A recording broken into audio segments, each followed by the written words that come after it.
Topic ہے پاکستان کے پہلے گورنر جنرل کی حیثیت سے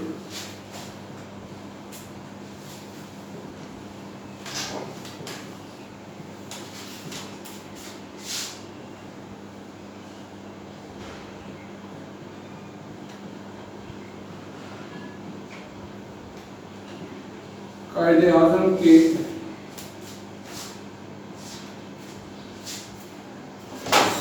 کی خدمات اور کارنامے۔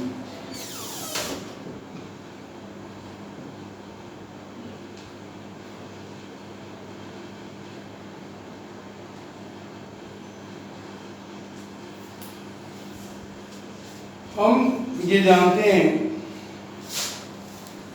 کہ قائد اعظم رحمۃ اللہ علیہ برصغیر کے قدیم لیڈر تھے، نہ صرف مسلمانوں کے بلکہ برصغیر کی تمام اقوام نے ان کو اپنا عظیم رہنما مانا۔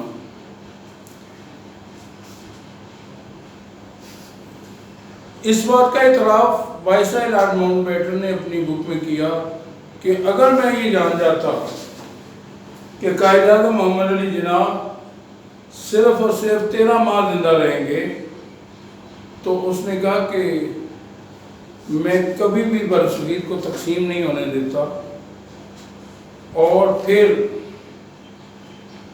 آگے چل کے اسے لکھا کہ there was not a single leader in subcontinent including Gandhi who compelled us to distribution of subcontinents۔ ہمیں برصغیر کی تقسیم پر آمادہ کرنے کے لیے گاندھی سمیت برصغیر میں ایک بھی لیڈر نہیں تھا قائد اعظم کو۔ تو قائد اعظم رحمۃ اللہ علیہ کا یہ کردار، لہذا آج ہم پڑھیں گے قائد اعظم's role and achievement as first Governor General of Pakistan. ابھی تک ہم نے قائد اعظم رحمۃ اللہ علیہ کی ان خدمات کا ذکر کیا ہے جو انہوں نے پاکستان کے حصول کے لیے کی۔ آج ہم جو 13 ماہ کے دوران انہوں نے بطور گورنر جنرل خدمات کی ہیں اس کا مختصر جائزہ لیتے ہیں۔ 14 اگست 1947 کو یہ بتاتا چلوں کہ قائد اعظم کو گورنر جنرل 11 اگست کو نامزد کر دیا گیا تھا۔ 11 اگست 1947 کو وہ گورنر جنرل بھی بن گئے تھے جب پہلی قانون ساز اسمبلی کا اجلاس ہو چکا تھا۔ تو 14 اگست 1947 کو آپ نے حلف اٹھایا، he take oath the office of Governor General on 14 August 1947 آپ نے حلف اٹھایا۔ اس کے بعد دوسرا بڑا کارنامہ فوری طور پر کراچی کو دارالحکومت قرار دینا۔ میں نے آپ کو یہ بتایا ہے ان ارلی پرابلمز کے ٹاپک میں کہ we have not stationery, we have lack of building, we have lack of equipments, office equipments ہمارے پاس نہیں تھے۔ تو اس مشکل دور میں قائد اعظم رحمۃ اللہ علیہ نے اپنی بصیرت سے ان مشکلات کا سامنا کیا۔ ابتدائی مشکلات جو ابھی ہم نے پچھلے لیکچر میں پڑھی، اثاثوں کی تقسیم، زرعی مشکلات، معاشی مشکلات، سیاسی مشکلات، مہاجرین کی آباد کاری، دفاعی ساز و سامان کی قلت، ان سب پر قائد اعظم نے نہ صرف قابو پایا بلکہ قوم کو اپنے قدموں پر کھڑا کرنے میں بہترین کردار ادا کیا۔ لہذا ابتدائی مشکلات پر قابو پانا بھی قائد اعظم کے بڑے کارناموں میں سے ایک کارنامہ ہے۔ اسی طرح نمبر 4 قائد اعظم نے سیکریٹریٹ بنایا، پاکستان کا سیکریٹریٹ، وفاقی سیکریٹریٹ سمجھتے ہیں۔ میں نے آپ کو یہ بتایا ہے کہ کوئی بھی ملک جو ہے اس کے 3 بڑے ادارے ہوتے ہیں، مقررہ، انتظامیہ اور عدلیہ. مقننہ تو آپ کی پارلیمنٹ ہے، دونوں ایوان اس کے.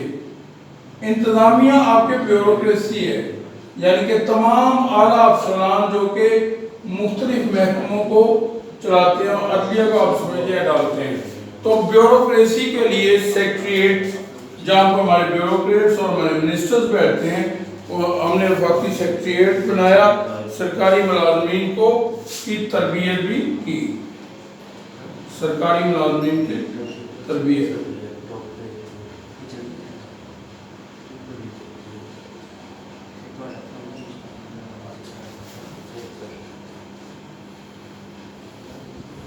اسی طرح سے قائد اعظم رحمۃ اللہ علیہ نے ہندوستان سے افسران کی منتقلی کے لیے گاڑیاں چلوائیں. میں نے آپ کو یہ بھی بتایا ان ارلی پرابلم میں کہ we have only 81 C S P officers. ہمارے پاس جو بیوروکریٹ ہمارے حصے میں آئے دیٹ واز اونلی 81. تو ہندوستان سے افسران کی منتقلی کے لیے گاڑیاں، بلکہ نہ صرف ٹرینیں بلکہ آپ نے ہوائی کمپنی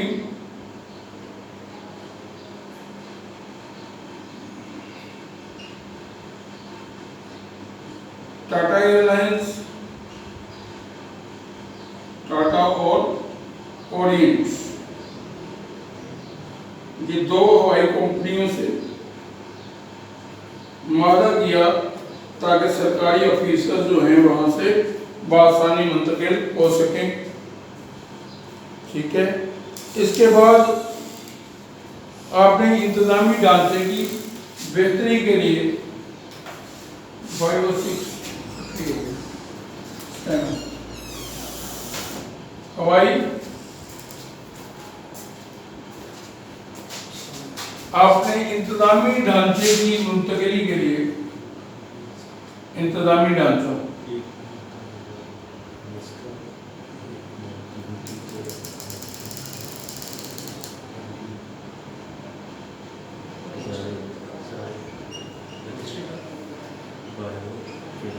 چودھری محمد علی صاحب کی قیادت میں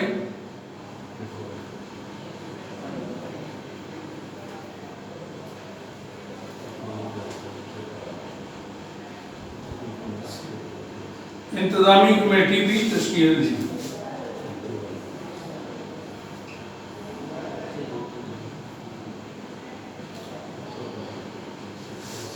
اس کا کام تھا پاکستان کا ایڈمنسٹریٹو سٹرکچر تیار کرنا، جو کہ آج آپ کو نظر آتا ہے. وفاقی سیکرٹری، ایڈیشنل سیکرٹری، صوبائی سیکرٹریز اور جوائنٹ سیکرٹریز، جو بھی سسٹم ہے پورا آفیشل سسٹم، یہ تیار کرنے کے لیے چودھری محمد علی صاحب جو کہ بعد میں پاکستان کے پرائم منسٹر بھی بنے، تو ان کی سربراہی میں یہ کام کیا گیا.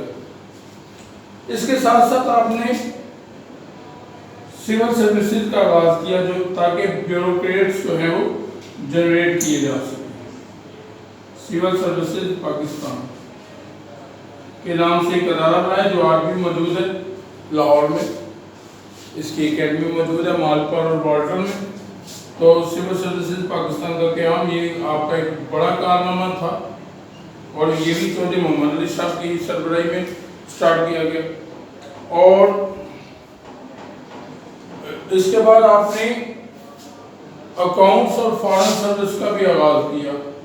اکاؤنٹس اور فارن سروس کے ادارے بھی قائم کیے. دیکھیں یہ بڑے امپورٹنٹ ادارے تھے جن کا قیام قائد اعظم جیسا مدبر شخص ہی فوری طور پر کر سکتا تھا. فارن سروسز کے بغیر پاکستان اپنا وجود ہی قائم نہیں رکھ سکتا تھا، کیونکہ جب تک انٹرنیشنل لیول پر آپ کی پذیرائی نہ ہو، آپ کی رسائی نہ ہو، آپ اپنا وجود قائم نہیں رکھ سکتے. لہذا فارن سروسز اور تمام محکموں کو مالی مشکلات سے آزادی دلوانے کے لیے اکاؤنٹس کا ڈپارٹمنٹ بنایا، جو کہ آج بھی اے جی آفس کے نام سے موجود ہے. اور اکاؤنٹس جنرل پورے پاکستان کے معاملات کو آفیسز کو ڈیل کر رہا ہے۔ اس کے بعد آپ نے افواج پاکستان کے دونوں انفینٹری اور نیوی، بحری اور بری فوج، بڑی افواج کے ہیڈ کوارٹر بنائے اور ان کے چیف جو ہیں وہ بھی اپائنٹ کی۔ میں نے شاید آپ کو یہ پہلے بتایا ہے کہ وائسرائے لارڈ ماؤنٹ بیٹن یہ چاہتا تھا کہ اگر برصغیر تقسیم بھی ہو جائے اور انڈیا اور پاکستان بن بھی جائے تو بھی گورنر جنرل دونوں کا مشترکہ وہ رہے اور چیف آف آرمی اسٹاف بھی ایک ہی رہے، آرمی تقسیم نہ ہو، جس کو قائد اعظم نے سختی کے ساتھ ریفیوز کر دیا۔ اور قائد اعظم رحمۃ اللہ علیہ نے فرمایا کہ اس طرح تو پاکستان اپنا الگ وجود قائم ہی نہیں رکھ سکتا، لہذا ہم نے اپنا الگ سے افواج پاکستان کے ہیڈ کوارٹرز بنا دیے۔ اسی طرح اسلحہ فیکٹریوں کا کیا ہو، میں نے آپ کو یہ بتایا کہ 16 آرڈیننس فیکٹریاں تھیں اسلحہ بنانے کی، اور وہ 16 کی 16 ہی ان علاقوں میں تھی جو انڈیا کے قبضے میں چلے گئے، لہذا ضروری تھا کہ پاکستان اپنی ایک اسلحہ ساز کمپنی بنائے۔ لہذا قائد اعظم رحمۃ اللہ علیہ کی قیادت میں پاکستان نے اسلحہ سازی کی فیکٹری کا قیام بھی عمل میں آیا۔ اسی طرح قائد اعظم رحمۃ اللہ علیہ کی خارجہ پالیسی پر خصوصی توجہ دی، اور قائد اعظم رحمۃ اللہ علیہ نے اس میں بہت ساری اچیومنٹ حاصل کی، جس میں سب سے بڑی کامیابی یہ تھی کہ پاکستان بننے کے صرف 1.5 مہینے کے بعد 14 اگست 1947 کو پاکستان آزاد ہوا، اور 30 ستمبر 1947 کو پاکستان اقوام متحدہ کا ممبر بن گیا۔ تو یہ بہت بڑی، یہ آپ جو ہے ایکسٹرا لکھیں بھی، 30 ستمبر 1947 اقوام متحدہ کی رکنیت پاکستان کو ملی۔ Pakistan became the member of UNO at 30 September 1947۔ یہ قائد اعظم کی بڑی خارجہ پالیسی تھی کہ پاکستان کو فوری طور پہ ایران نے تسلیم کیا، افغانستان نے تسلیم کیا، اور رفتہ رفتہ یورپ اور امریکہ نے بھی تسلیم کر لیا۔ آپ نے اس کو بڑے واضح طور پہ دیگر بڑے ممالک کے ساتھ تعلقات کو برابری اور دوستانہ تعلقات کی بنیاد پر آپ نے تعلقات استوار کیے۔ تو یہ بھی آپ کا پوائنٹ بن گیا کہ اقوام متحدہ کی ممبرشپ، ڈیٹ میں نے مینشن کر دی۔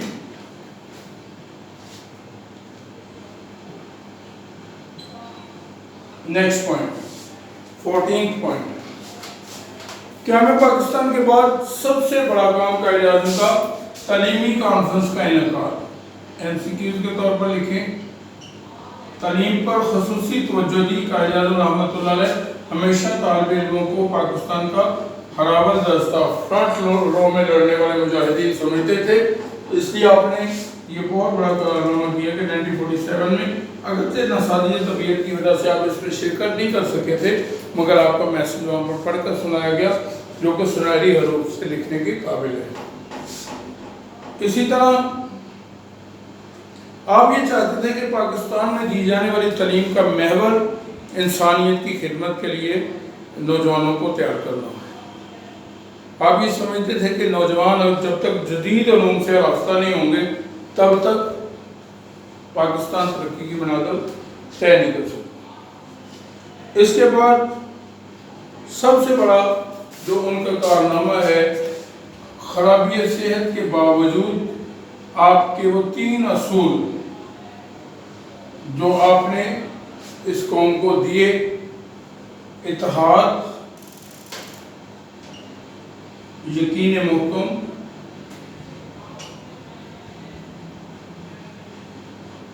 اور نظم و ضبط۔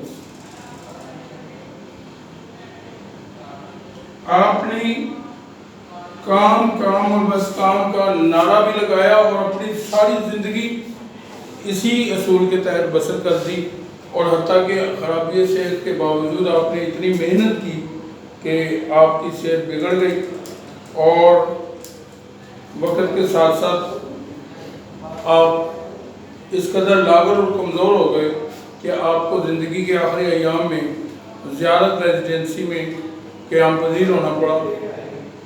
آپ ٹی بی جیسے مہلک بیماری کا شکار تھے، اور وقت کے ساتھ ساتھ آپ کی قوت مدافعت میں کمی آئی، مگر آخری دم تک آپ پاکستان کے لیے کوشاں رہے، اور بالآخر افق سیاست کا یہ تابردہ ستارہ 11 ستمبر 1948 کو غروب ہو گیا، اور آپ اس دنیا سے جو ہے وہ رخصت ہوئے۔ مگر قائد اعظم رحمۃ اللہ علیہ کا یہ احسان کہ آپ نے مسلمانان برصغیر کے لیے جدوجہد میں ساری زندگی بسر کی، اور آپ نے مسلمانان برصغیر کے لیے انتھک کوشش اور فل ڈیڈیکیشن کے ساتھ یہ پاکستان حاصل کر لیا، جس میں آج سب لوگ امن و سلامتی کی زندگی بسر کر رہے ہیں۔ تو یہ قائد اعظم کا بہت بڑا احسان ہے۔ آج کے اس لیکچر میں ہم نے یہ ایک لانگ کویشچن پڑھا ہے، پاکستان پہلے گورنر جنرل کی حیثیت سے قائد اعظم کی خدمات اور کارنامے، Quaid Azam role and achievement as a first governor general of Pakistan. 13 مہینے رہے، 14 اگست 1947 کو حلف اٹھایا، کراچی کو دارالحکومت بنایا، جتنی بھی ابتدائی مشکلات ہیں ان پہ قابو پا لیا، وفاقی سیکریٹریٹ کا قیام، سرکاری ملازمین کی تربیت کے لیے اصول، ہندوستان سے افسران کی منتقلی، ہوائی کمپنیوں سے معاہدے، انتظامی ڈھانچے کی تشکیل کے لیے کمیٹی، سول سروسز پاکستان کا قیام، اکاؤنٹس آف فارن سروس کا آغاز، بحری اور بری افواج کے ہیڈ کوارٹرز کا قیام، اسلحہ فیکٹری کا قیام، آپ کی کامیاب خارجہ پالیسی، اقوام متحدہ کی رکنیت، تعلیمی کانفرنس کے ذریعے تعلیمی نظام کی بنیاد فراہم کرنا، اتحاد یقین اور محکمہ نظم و ضبط، یہ آپ کے اہم ترین کارنامے ہیں۔ اس کو ہم نے یاد کرنا ہے، آپ یہ پوائنٹس لکھ بھی لیا کریں اور اس کو آپ یاد بھی کریں۔ اللہ تعالیٰ ہمارا ناصر ہو۔ Thank you.